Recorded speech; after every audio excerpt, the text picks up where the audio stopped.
Так. Короче, такая ситуация. Я кошелек потерял. Ага. Вообще не знал, что делать. Везде порыл, нигде нету. И, короче, вот этот человек, как зовут? Ахмед. Ахмед. Ага. Да, вот. У меня, короче, вот карты, да, там, ну, с деньгами, короче, да, не буду говорить сколько. Права, получается, там у меня. Права, да, еще мои. Ага. И внутри получается, внутри получается 100 тысяч.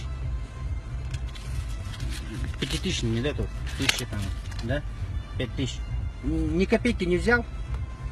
Ага. Ахмед, какой национальности? Таджик. Таджик. Вот, я хочу вам сказать, ребята,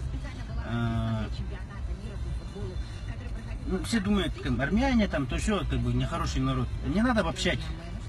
Люди разные бывают. Вот человек очень, оказывается, вообще, я не знаю, вот русский взял бы или якут взял бы, мог бы и не вернуть. А вот этот человек, Ахмед, вернул. Так что по национальности нельзя, не надо обобщать.